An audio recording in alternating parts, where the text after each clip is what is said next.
Bienvenue sur News Africa. Aujourd'hui, nous décryptons l'allocution du capitaine Ibrahim Traoré au Burkina Faso. Dans un contexte régional marqué par des défis majeurs, le chef de l'État s'adresse à la nation avec des messages forts. Quelles sont les grandes orientations stratégiques qui se dessinent pour le pays? Analyse détaillée à suivre dès maintenant. Abonne-toi et active la cloche de notification pour ne rien rater de l'actualité africaine. Maintenant, les ambassades, ils seront là. Ils vont constituer des sociétés de sécurité pour sécuriser leurs sociétés qui existent dans ces pays-là. Mais les soldats seront là. Mais vous ne les verrez plus en tenue ou rassemblés dans des bases. C'est tout ce que ça veut dire. Ils vont se réorganiser, mais seront là. Il a parlé de politesse vis-à-vis de certains chefs d'État en leur donnant la primauté d'annoncer donc la rupture ou le départ des forces françaises. Ça nous importe peu, on peut dire. Mais tout ce que nous savons, c'est que si vous voulez une rupture avec ces forces impérialistes, c'est simple, on dénonce les accords. Tout commence par là-bas. Et je pense que l'exemple du Tchad, en tout cas, est palpable. Ils ont commencé par dénoncer les accords. Sinon, si on ne dénonce pas les accords, juste dire que les bases quittent, on n'a rien fait. Parce que le problème se trouve dans les accords coloniaux de défense qui ont été signés depuis l'indépendance. Le plus dangereux n'est pas ceux-là que vous voyez dans les bases. Le plus dangereux, ce sont les conseillers militaires. Les conseillers militaires existent dans tous ces pays. Ils ont existé au Burkina aussi jusqu'en fin 2022, jusqu'à ce que nous prenions nos responsabilités. Et qui sont ces conseillers militaires? C'est ceux-là qui sont censés mettre en pratique la politique de la France ici. Ils doivent travailler à rendre nos armées très faibles pour que la France puisse toujours avoir l'argument d'exister ici. Sous Blaise Compaoré, ils avaient réussi. Nos sentinelles prenaient donc la garde avec des bâtons. C'est ça que la France veut de nos armées. Lorsque nous arrivons à cette étape, nous n'avons pas le choix que de vouloir qu'ils viennent s'installer. Mais l'armée burkinabé a réussi à un moment donné à se débarrasser des conseillers militaires.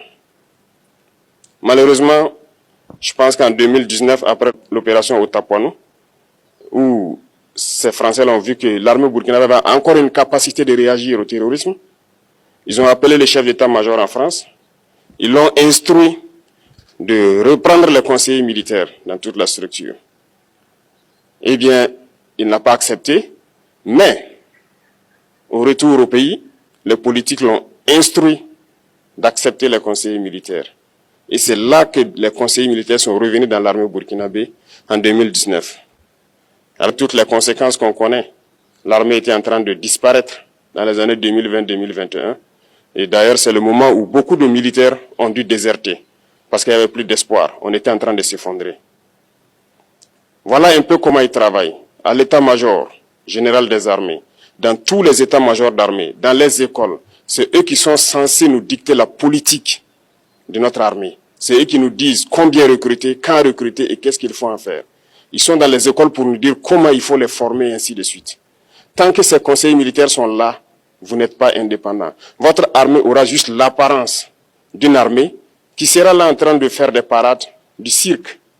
Mais lorsqu'il viendra la guerre, vous vous rendrez compte que la parade, c'est une chose, mais la guerre, c'est une autre chose. Il faut rompre les accords. C'est la seule façon d'avoir une armée indépendante et se construire, être fort.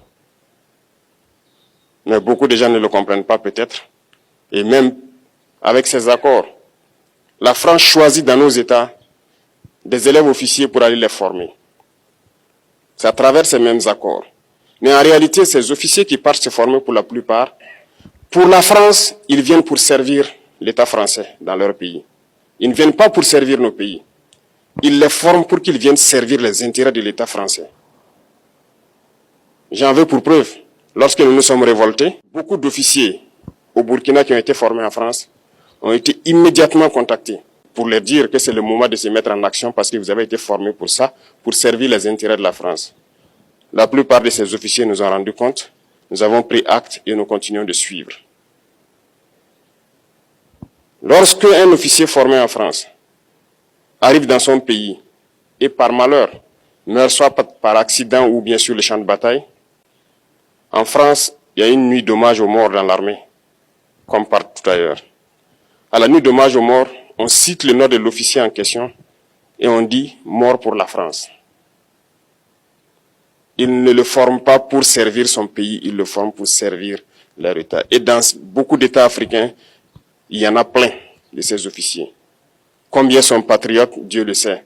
C'est une leçon que Emmanuel Macron a donnée encore au chef d'État africain, de se rattraper et de pouvoir vraiment mener cette lutte contre l'impérialisme. Mais en plus de ça, il a aussi insulté tous les Africains dans ses propos. Il y a une partie qui a retenu mon attention, là où il parlait d'ingratitude. Et que l'ingratitude est une maladie non transmissible aux humains. Lui, il est humain, notre ingratitude n'est pas transmissible à lui. Voilà comment ce monsieur voit l'Afrique, voit les Africains. Nous ne sommes pas des humains à ses yeux. Peut-être que c'est lui qui n'est pas humain, il ne se met pas dans la classe des humains. Mais s'il y a bien un ingrat, c'est bien lui. Je pense que s'il n'est pas athée et qu'il prie, à chaque matin qu'il se réveille et qu'il prie, il devrait aussi prier les Africains. Parce que c'est grâce à nos ancêtres qu'il existe aujourd'hui une France. Il devrait nous prier. À ses yeux, nous ne devons pas être des humains, nous sommes plus que des humains. Ce sont des messages très forts qu'il passe. Moi, je pleure le peuple français. Mais quand même, il est bien pour l'Afrique. Il est un mal nécessaire pour nous. Ceux qui veulent se réveiller, se réveillent. Ceux qui ne veulent pas se réveiller, comme on le dit, on ne peut pas réveiller quelqu'un qui ne dort pas. Les Africains doivent se réveiller. Nous devons travailler à être indépendants, à faire au moins que nos peuples connaissent le bonheur. Et la lutte contre l'impérialisme, c'est ça.